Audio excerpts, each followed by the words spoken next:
Our Glennon journey really started with Hailey at the age of 18 months. She got diagnosed with neurofibromatosis, which was not really a surprise because I also have neurofibromatosis. I noticed that she had what I thought was really a lazy eye, but I got her to an ophthalmologist and he had examined her and he said, no, it's an F. We do routine visits and MRIs and EKGs and echoes and visit NF clinics and Costa Center, and she's one healthy, happy little girl because of it. She had the one operation and to remove some of the tumor and stuff, but then as it kept growing, it's on the optic nerve. So there really was no other option other than going in through the top of her head, which was a risky surgery, or they came to us with the option of taking this medicine. So the clinical trial started and then it got approved by the FDA.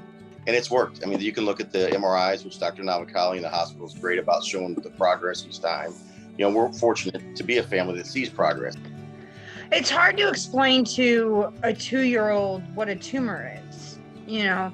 So we would just tell her, well, there's a bug in your eye and it's bugging your eye. So we have to get rid of the bug. Hailey's quite the diva when she goes into imaging because she'll be walking down that hall and she's like, I would like room 3. And if you could please get me one of those blankets that the old ladies make for us, that would be great. She's spoiled rotten because of you guys. I mean, every time she went there, it was something like that. And then this one decides to fall through a glass table. Hannah's accident happened on April 4th, 2015. So we were at a local hospital by our house and they were insisting on transferring her to another hospital, and we did not want to go to that hospital. Our sister-in-law at the time worked at Glennon and we knew it was a trauma 1 center. We're like, no, we're going here. Thomas flew with Hannah in the helicopter and my brother drove me to Colonel Glennon, and Kavi was there, Dr. Kavi. Dr. Kavi said, there's 3 options here: observation, cauterization, or operation.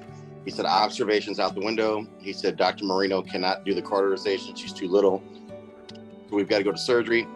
Sign here, Dad. We didn't realize how big of a deal her case really was and how miraculous it really was until after the fact.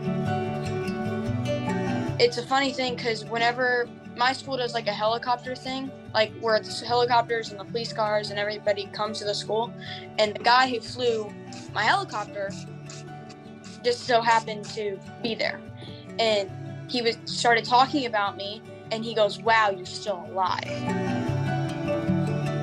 You know, at one point, Hailey was sedated on the first floor, getting an MRI, and Hannah was sedated on the second floor, getting a wound vac change, and we were running up and down the steps. Needless to say, it was a trying time. I mean, it's easy to say everybody cares, but you felt that they did care. You know, I'm coming in and out of there at 3 o'clock in the morning. You know, I'm leaving for work at 3 sometimes. Nobody says a word. Go ahead, Dad. Do you need anything else, Dad? Here's some more pillows. You know, the kid's comfortable. You know, Heather was there. I mean, it's just, you couldn't have asked to be treated any better. And like I said, I tell everybody this, there's no doubt that Colonel Glennon saved her life. There's no doubt. I don't even know how to describe it. It's like, I want other people to know my story and know that kids like me, because I know that there are kids who were put through that much trauma. I know that they aren't the only people, and they might feel like that, but they aren't.